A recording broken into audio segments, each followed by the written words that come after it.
The champagne flutes clinked under the chandeliers of the Chicago skyline, celebrating a merger that promised everyone wealth, but Elena's smile faltered when the boardroom doors opened. The man walking in wasn't just the mysterious investor who had bought their firm, he was the husband who had vanished 5 years ago, the man she had traded for a promotion. He didn't look angry, he looked indifferent, and that was infinitely more terrifying. If stories about the dangerous intersection of ambition, regret, and the cold reality of consequences resonate with you, stay with me to see how this unfolds. The rain in Chicago didn't wash things clean. It just made the grime slicker. From the 42nd floor of the Sterling and Associates building, the city looked like a circuit board shorting out, gray and electric. Elena Vance pressed her forehead against the cold, floor-to-ceiling glass of the conference room. Her reflection was ghosted over the skyline. Sharp bob, crimson lipstick, eyes that hadn't slept more than 4 hours a night for a month. "Stop pacing, Elle. You're making me nervous," Marcus said. He was sitting at the head of the mahogany table, spinning a Mont Blanc pen between his fingers. He looked tired. The charm that had seduced her 5 years ago, the silver temples, the easy confidence of a man who owned the room, was fraying at the edges. "They're 20 minutes late," Elena said, turning to face him. She checked her watch, a Cartier tank that she had bought herself last Christmas. "If this Thorne Holdings group pulls out, we don't make payroll next month. You know that, right?" "They won't pull out. The contracts are signed," Marcus said, though his voice lacked conviction. "We just have to survive the introduction. Whoever this CEO is, he's just money. He'll need us to run the creative side. That's where you come in." Elena smoothed the front of her dress. That was the deal. It had always been the deal. Marcus handled the politics. She handled the work. It was why she had left Julian. Julian with his charcoal sketches and his dreams of ethical architecture that paid pennies. She had wanted the view from the top. Now she had it, and it tasted like stale coffee and anxiety. "I heard rumors," the junior associate, Sarah, whispered from the corner, scrolling through her iPad. "They say the guy behind Thorne Holdings is young, like tech money young. He bought a failing firm in London last year and fired the entire executive board on day one." "That won't happen here," Marcus snapped. The heavy double doors at the end of the hall clicked. The sound echoed through the silent, open-plan office outside, bouncing off the glass walls. Elena straightened her spine. Chin up, shoulders back. "You are the creative director." Two men in suits walked in first, lawyers clearly. They held briefcases like weapons. They stepped aside, holding the door open for the third man. He walked in with a stride that ate up the distance. He was tall, wearing a navy three-piece suit that fit him with architectural precision. He didn't look at the lawyers. He didn't look at the view. He walked straight to the head of the table where Marcus sat. Marcus stood up, hand extended, his smile plastered on like a frantic defense mechanism.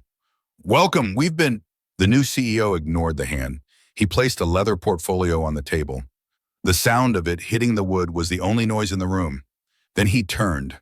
Elena felt the air leave her lungs. The room tilted. Her hand gripped the back of a leather chair, her knuckles turning white. It was the eyes, that specific shade of steel gray, flecked with something warmer, something she used to wake up to every morning. But the warmth was gone now, replaced by a flat, terrifying opacity.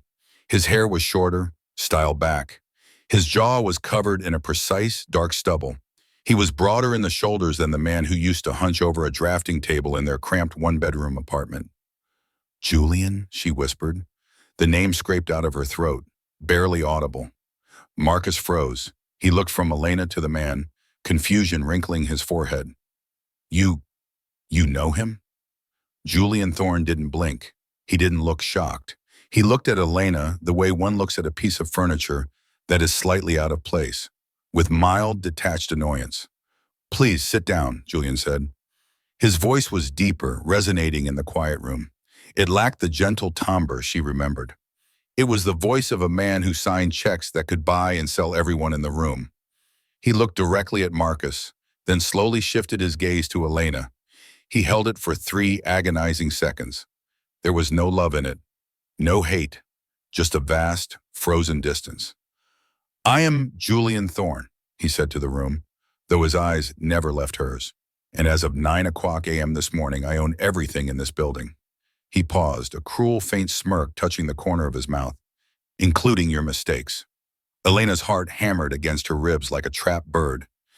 He wasn't dead. He wasn't gone. He was here, and he was the boss. Marcus was the first to move. It was a clumsy, jerking motion, like a marionette with tangled strings. He pulled his hand back, the handshake rejected, and cleared his throat. The sound was too loud in the acoustic perfection of the room. Right, Marcus said, his smile now a thin, brittle line. Thorn Holdings, we didn't realize the acquisition was handled through intermediaries. If we had known it was you, Julian. Mr. Thorne, Julian corrected. He didn't snap. He didn't even look up as he opened his leather portfolio. He simply claimed the title like he claimed the head of the table, forcing Marcus to shuffle awkwardly to a side chair. And you didn't know, Marcus, because you weren't supposed to. Transparency is a luxury for companies that aren't hemorrhaging money. Elena sat slowly, her legs feeling like they were filled with lead. She watched Julian's hands. They were manicured now, no longer stained with graphite or covered in small paper cuts. He wore a platinum watch where a woven leather bracelet, a gift from her, used to be. Let's skip the pleasantries, Julian said, extracting a sleek tablet. I've reviewed the quarterly projections. They are optimistic to the point of delusion. He slid the tablet across the mahogany surface.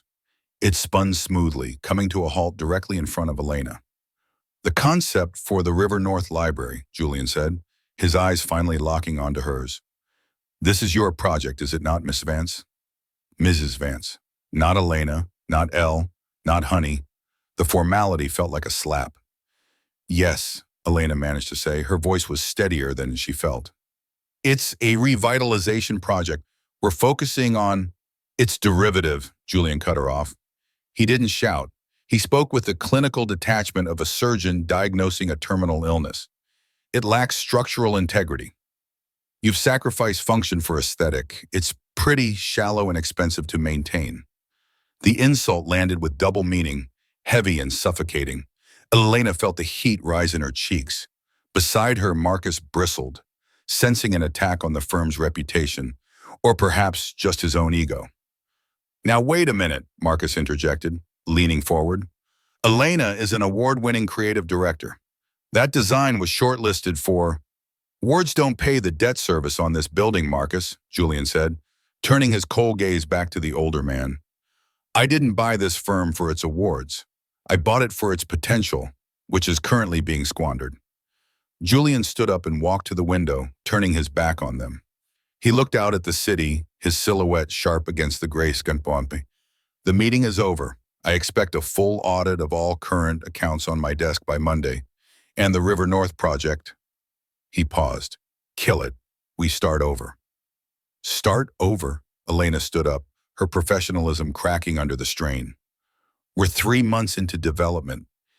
You can't just scrap it because... She stopped herself. Because you hate me? Because you want to punish me? Julian turned halfway around. Because it's not good enough, and neither are the numbers. Marcus stood up, guiding Elena back by her elbow, a possessive gesture that made Julian's eyes narrow by a fraction of a millimeter, the only sign of emotion he had shown since entering the room. We'll handle it, Mr. Thorne, Marcus said, steering them toward the door. Marcus, you may go, Julian said. Ms. Vance, stay a moment. Elena froze. Marcus hesitated, looking between the two of them. For a second, she thought he might fight for her, might stay to protect her from whatever confrontation was coming. But Marcus looked at the new owner, calculated the risk, and nodded. I'll be in my office, Elle, Marcus muttered, and walked out, closing the heavy glass door behind him. Elena was alone with him. The silence that followed was louder than the storm outside. She waited for the explosion. She waited for him to scream about the divorce papers she had left on the kitchen counter 5 years ago, about the nights he spent wondering why he wasn't enough. Julian walked back to the table and gathered his papers. He didn't look at her. Julian, she whispered, stepping closer. The ventilation in this office is poor, he said, checking his watch. I'll be bringing in my own contractors to redesign the floor plan next week. Try to keep your team out of their way. He walked past her toward the door. He was close enough that she could smell his cologne, sandalwood and cold rain. Is that it? She asked, her voice trembling. You vanished for 5 years, come back as my boss, and you have nothing to say to me? Julian stopped with his hand on the door handle. He didn't turn around. I have plenty to say, Ms. Vance, he said quietly, but I don't mix personal history with business. And as far as I'm concerned, you are just a line item on a budget sheet. He opened the door and walked out, leaving her standing in the expensive, air-conditioned room, feeling smaller than she ever had in her life. By Monday morning, the atmosphere at Sterling and Associates, now a subsidiary of Thorne Holdings, had shifted from panic to a terrified silence. The coffee machine in the break room, usually the hub of gossip, was abandoned. People typed with their heads down. Elena received the email at 8:15 a.m. Subject, new directive, my office, now. There was no signature. She walked down the corridor to the corner office that used to belong to Marcus. The nameplate on the door had already been changed. Julian Thorne, CEO. The heavy oak door was open. Inside, the room had been stripped. Marcus's plush leather sofas and golf trophies were gone. In their place stood a large, tilted drafting table and a minimalist desk made of reclaimed steel. The room smelled of fresh paint and espresso. Julian was standing over the drafting table, rolling up his sleeves to the elbows. He didn't look up when she entered. Close the door, he said. Elena obeyed, the click of the latch sounding like a gunshot. She approached the desk, clutching her notebook like a shield. I've reviewed the team assignments, Elena began, trying to project authority. If we're going to scrap the River North project, I'll need to reallocate the senior architects to— You're not reallocating anyone, Julian interrupted. He turned around, leaning back against the drafting table. You are taking the lead on the flagship project alone. He reached behind him and tossed a roll of blueprints onto the desk. They weren't digital prints. They were copies of hand-drawn schematics, the lines thick and expressive. Elena unrolled them. As her eyes scanned the elevations, a cold knot formed in her stomach. The design was a community center, an intricate, light-filled structure meant to be built in the poorest district of Chicago. It featured vertical gardens, solar glass, and communal spaces designed to dignify the residents. She knew these lines. She knew the curve of that roof. 5 years ago, on a rainy Tuesday, Julian had shown her this exact design on their kitchen table. He had been so proud. And she, stressed about her own review at work and tired of their mounting bills, had laughed. This isn't architecture, Julian, she had told him, sipping her wine. It's a charity case. You can't eat ideals. Nobody pays for sunshine and community. She looked up, her face draining of color.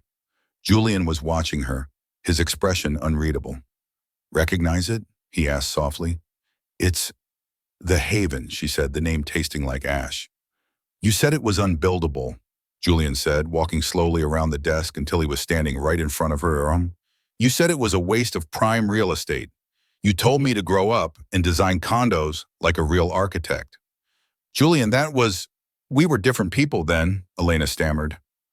I wasn't different, he corrected, his voice dropping an octave. I was just broke. But now I have the capital, and you have the title. So you're going to build it. This is impossible, Elena argued, her professionalism kicking in as a defense mechanism. The materials required to achieve this energy rating in that district. The budget would be astronomical. It will never turn a profit. I don't care about the profit, Julian said. I care about the execution. I want every detail perfect. The light wells, the sustainable timber, the acoustics. Everything you said was a fantasy. Make it real. He leaned in closer, invading her personal space. She could see the faint scar on his chin where he'd cut himself shaving the morning of their wedding. Consider it a test of your versatility, he whispered. Unless, of course, you only know how to build glass boxes for banks. The challenge hung in the air. He was baiting her. He wanted her to fail. Or perhaps he wanted her to suffer through the realization that his fantasy was superior to her reality. Elena rolled the blueprints back up, her hands trembling slightly. She met his gaze. She saw the anger buried deep under the ice, and for the first time she felt a flicker of the fire that used to draw them together. I'll build it, she said, her voice tight, and I'll make it better than the drawing. Julian's lip curled slightly, not a smile, but an acknowledgement of the hit. Good, ma'am, he said, turning back to his computer. You have 6 weeks to finalize the specs. Don't disappoint me again. Elena walked out of the office, the blueprints clutching tight to her chest. As she passed Marcus's new, smaller office down the hall, she saw him watching her through the glass, his eyes narrowed in suspicion. But she didn't stop. She had a ghost to build. The Onyx Room was the kind of bar where deals were made in the dark. The walls were lined with crushed velvet, and the lighting was low enough to hide 1,000 sins. Usually Elena loved it here. The exclusivity, the $30 cocktails, the hum of power. Tonight it felt like a tomb. Marcus sat across from her, nursing his third scotch. His tie was loosened, the knot pulled to the side, a rare sign of disarray for a man who prided himself on impeccable presentation. He's freezing me out, El, Marcus said, the ice clinking against the glass as his hand shook slightly. I sent 3 memos today regarding the West Loop acquisition. He didn't even reply. He just forwarded them to the legal department with a note. Redundant. Elena stirred her drink with a small black straw, watching the vortex form in the liquid. He's reviewing everything, Marcus. He's meticulous. You know that. I know he's vindictive, Marcus snapped. He leaned forward, his cologne, musk, and expensive tobacco, suddenly overpowering. What did he say to you in there, when you were alone? We talked about the project, Elena lied, keeping her voice even. The community center. He wants me to lead it. The charity case? Marcus scoffed, waving a hand dismissively. That's busy work. He's sidelining you. He's trying to keep you occupied while he guts the firm. He reached across the table and covered her hand with his. His palm was damp. 5 years ago, this touch had felt electric, illicit, a promise of a bigger life. Now it felt heavy, like a shackle. Listen to me, Marcus lowered his voice, his eyes darting to the nearby tables. We need leverage. He's playing the stoic emperor, but he's human, and he used to be your husband. You know him better than anyone. Elena pulled her hand back slowly under the pretense of reaching for her glass. What are you asking, Marcus? I need you to get close to him again, he whispered. The desperation in his eyes was naked and ugly. Find out what his endgame is. Is he selling us off for parts? Is he planning a merger? He has a weak spot for you, El. I saw the way he looked at you. You can use that. A wave of nausea rolled through Elena's stomach. She looked at Marcus, really looked at him. She saw the lines of worry etched around his mouth, the selfishness in his gaze. She had left Julian because she thought he was weak. She thought his idealism was a crutch that kept them poor. She had chosen Marcus because he was a winner, a shark. But sitting here now, she realized the terrifying truth. Julian wasn't weak, he was solid. He had returned from nothing and built an empire. Marcus, stripped of his title and his easy wins, was crumbling. He was a man of straw, willing to pimp out his girlfriend to save his own skin. You want me to seduce my ex-husband so you can keep your corner office? Elena asked, her voice dangerously quiet. Don't be dramatic, Marcus hissed. I'm talking about survival. We built this life together, Elena. Do you want to lose it all? Because that man is going to take everything unless we stop him. Elena stood up. The velvet boots screeched softly against her dress. I have work to do, Marcus. The designs are due in 6 weeks. Elena, he called after her, half rising from his seat, but she was already moving toward the exit. She walked out into the cool night air of Chicago, leaving Marcus alone in the dark.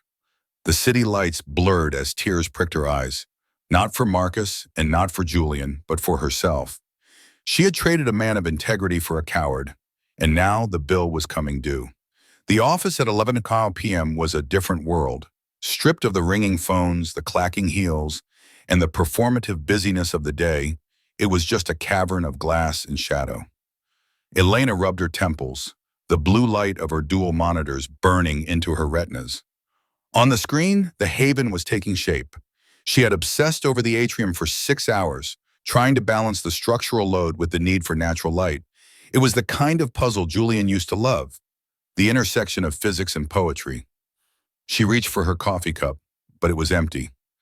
The load-bearing column on the south elevation is off by 2 degrees. Elena jumped, her hand knocking the empty paper cup onto the floor. She spun around. Julian was standing in the doorway of her office, his suit jacket discarded, his white shirt unbuttoned at the collar, sleeves rolled up to reveal forearms corded with muscle. He held a bottle of water. He walked into the room, not waiting for an invitation, and picked up the cup from the floor, tossing it into the waste bin. "You're using the old metrics," he said, walking around to look at her screen. He didn't look at her, he looked at the work. "If you angle the column, you lose the morning light in the reading nook. The whole point is the light." Elena felt the heat radiate from him. He was standing too close. For a moment, the 5 years vanished, and they were back in their tiny apartment, arguing over a sketch on a napkin. "If I don't angle it, the budget for the steel reinforcement triples," Elena countered, her voice raspy from disuse. "I'm trying to be practical. That's what you pay me for." "I pay you to solve problems, not to compromise," Julian said. He leaned over her shoulder, reaching for the mouse. His arm brushed against hers, a fleeting contact that sent a shockwave through her entire body. He froze. She froze. The silence that descended was heavy, thick with the memory of skin against skin. Julian slowly pulled his hand back, but he didn't move away. He stared at the screen, his jaw tight. "You never cared about the light before," he said quietly. The criticism was gone, replaced by a dull, aching curiosity. "You told me that people who worry about morning light are people who don't have real jobs." Elena looked down at her hands. Her engagement ring from Marcus, a gaudy diamond that snagged on her sweaters, sat heavily on her finger. It felt like costume jewelry compared to the simple gold band she used to wear. "I said a lot of things," Elena whispered. "I was ambitious. I was scared." "Scared of what?" Julian turned his head, finally looking at her. His eyes searched her face, looking for the woman he had married. "Scared of being poor? Scared of being with a failure?" "No," she admitted, the truth slipping out before she could stop it. "Scared that you were happy with enough, and I wasn't. I felt judged by your contentment." Julian laughed, a dry, humorless sound. "So you ran to Marcus, because he's never content. He's a bottomless pit." He straightened up, putting distance between them again. The moment of intimacy snapped shut. "You got what you wanted, Elena," he said, his voice hardening back into the boss she feared. "You have the corner office. You have the real job. You have the suit." He walked to the door, pausing with his back to her. "Fix the column. Find the money elsewhere in the budget. I don't care if you have to cut the marble flooring in the lobby. The light stays." "Julian," she called out. He stopped. "Are you happy?" she asked. It was a stupid question, a dangerous question. He didn't turn around. "I'm successful, Elena. Isn't that the same thing?"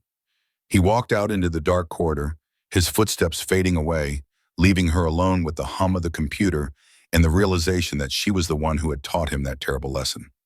3 days before the Centennial Gala, the air in the office felt brittle, as if a single loud noise could shatter the glass walls.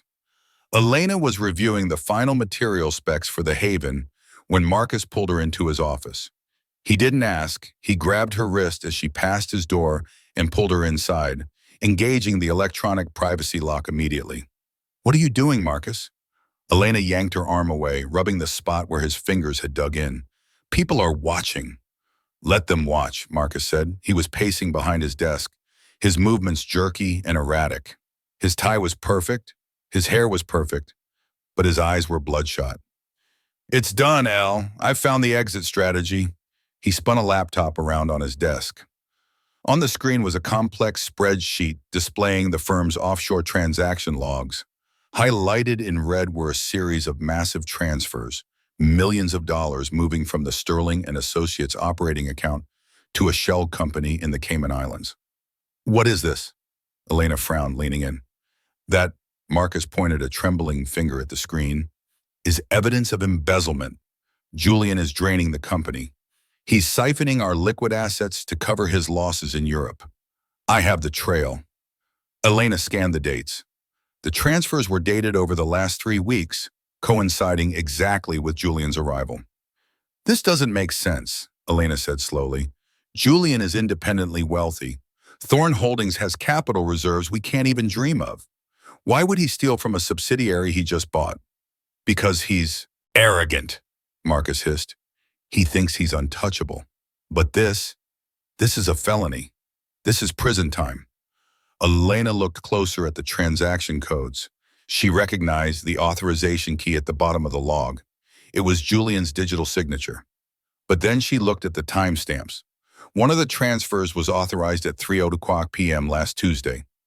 He was in a site meeting with me at 3:00 p.m. on Tuesday, Elena said, her voice dropping to a whisper.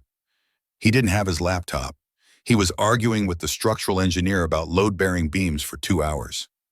She looked up at Marcus. The realization hit her like a physical blow. He didn't authorize this, she said. You did. Marcus didn't flinch. He didn't deny it. Instead, his face smoothed out into a mask of chilling resolve. The authorization key was accessible, Marcus said smoothly. Julian is careless with his security, but that doesn't matter, Elena. What matters is that the board will see these logs. The SEC will see these logs. And by the time the forensic accountants figure out the truth, if they ever do, Julian will be removed, and I will be reinstated as CEO to clean up the mess. You framed him, Elena breathed. Marcus, this is insanity. You're going to destroy the firm. I am saving us. Marcus slammed his hand on the desk. He is pushing me out, Elena. And you think you're safe? Once that project is done, he'll discard you too. He hates you. Do you think he's forgotten? Do you think he's forgiven? He walked around the desk and stood in front of her, placing his hands on her shoulders.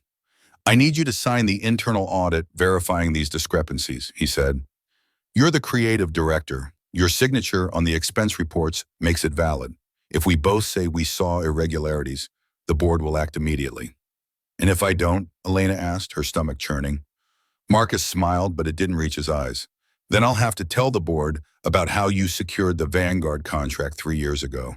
The little bribe you authorized to the zoning commissioner. I kept the emails, El, just in case. Elena stared at him, the man she had left her husband for, the man she thought was a titan of industry. He was nothing but a grifter in a tailored suit. You'd send me to jail, she asked. I'd rather we run the company together, Marcus said, brushing a stray hair from her face. Friday night, the gala. That's when we drop the news. Think about your future, Elena. Think about whose side you want to be on when the building collapses. He unlocked the door. Go back to work, darling. I'll send over the papers for you to sign. Elena walked out of the office. The open plan floor was buzzing with activity, people preparing for the party, oblivious to the bomb ticking underneath them. She looked toward the corner office at the end of the hall. Julian's door was closed. She felt the weight of the lie pressing against her chest. Marcus had weaponized her past mistakes against her. But as she looked at Julian's closed door, she realized the greater weight was the truth she had been avoiding for 5 years. She had bet on the wrong man. The grand ballroom of the Palmer House Hotel was a sea of black ties and silk. Crystal chandeliers trembled under the bass of a string quartet playing modern pop covers. It was the Centennial Gala for Sterling and Associates, a night meant to celebrate 100 years of building Chicago. But to Elena, it felt like a wake. She wore a dress of emerald velvet, backless and severe. She hadn't eaten in 24 hours. Smile, Marcus whispered, gripping her elbow as they navigated the crowd. The board chairman is watching. Once I give the signal, you hand the file to him. Simple. Elena looked across the room. Julian was standing near the ice sculpture, surrounded by investors. He looked bored, holding a glass of scotch he hadn't touched. He looked like a king waiting for the guillotine, unaware the blade was already falling.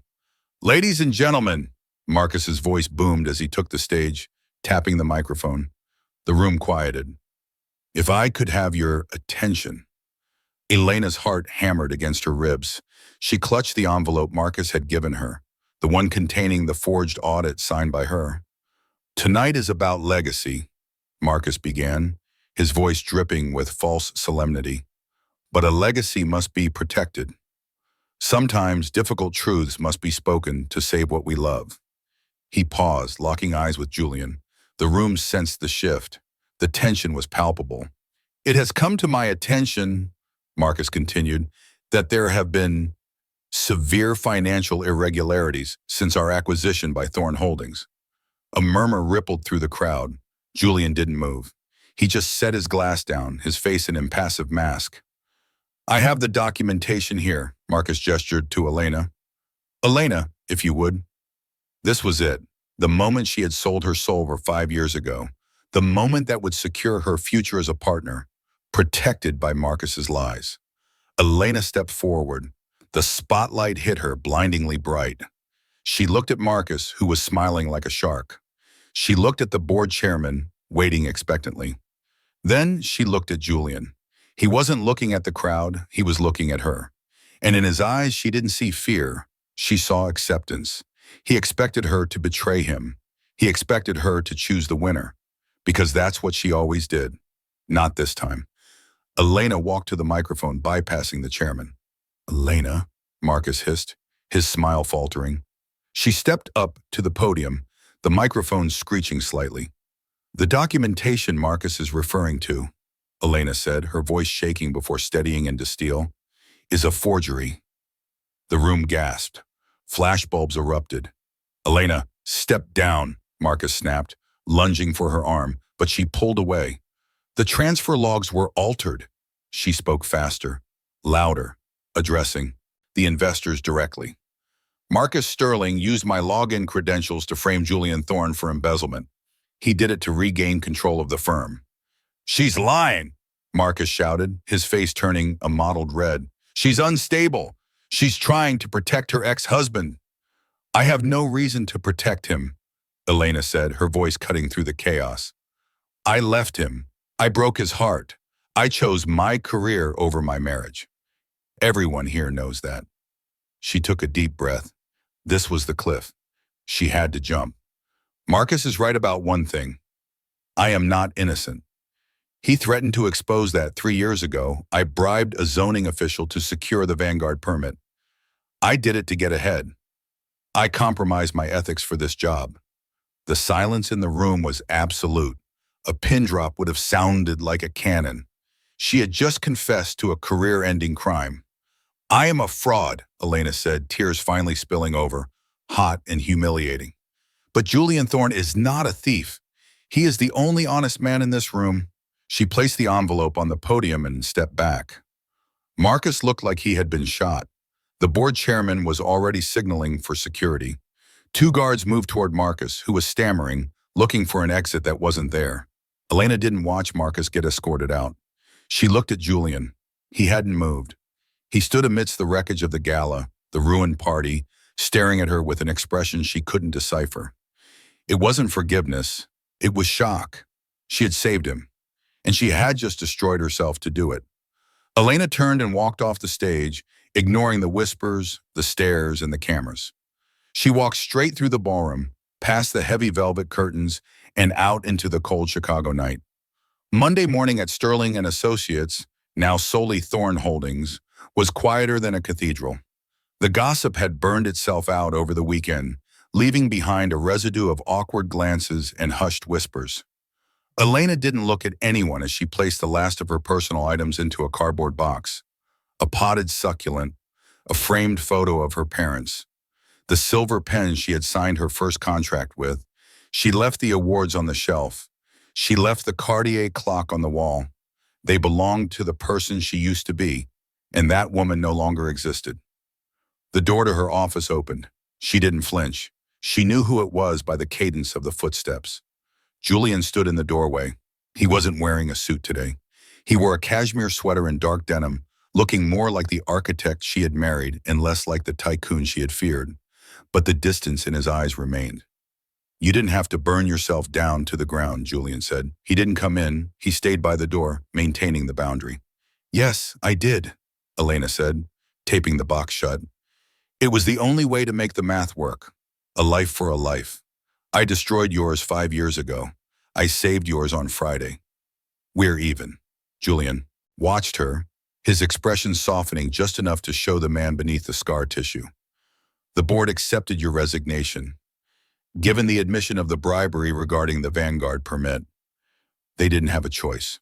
You'll likely face a hearing, Elena. You might lose your license. I know, she said. She picked up the box. It was surprisingly light. What about Marcus? FBI took him into custody this morning, Julian said flatly. He was leveraging the firm's assets to pay off gambling debts in Macau. He's finished. Then the company is safe, Elena nodded. She took a step toward the door, which meant she had to walk toward him. She stopped 2 feet away from him. This was the moment where, in a movie, he would reach out. He would tell her that he still loved her, that her sacrifice proved she was worthy, and they would kiss as the credits rolled. But this wasn't a movie. This was a life they had both broken. I'm keeping the project, Julian said suddenly. The Haven? We're going to build it exactly as you designed it. I promoted Sarah to lead the team, but I told her to follow your specs. The light wells stay. Elena felt a lump form in her throat, harder and sharper than anything she had felt at the gala. Thank you. That means more than the G. You were a brilliant architect, Elena, Julian said. Were past tense. I'm sorry it took losing everything for you to remember that. I'm not, she whispered. She looked at him one last time.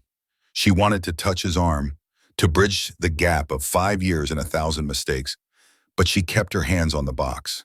He didn't move to stop her. He didn't offer to help her carry the load. He simply stepped Ashimon, giving her the space she needed to leave. Goodbye, Julian. Goodbye, Elena. She walked past him down the long glass corridor, past the cubicles of people who used to envy her and now pitied her. She didn't care. Elena pushed through the revolving doors and stepped out onto the sidewalk.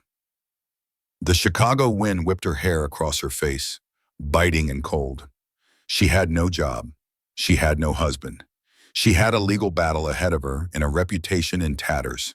She took a deep breath, filling her lungs with the icy air. For the first time in 5 years, she wasn't holding her breath. She wasn't acting. She wasn't climbing.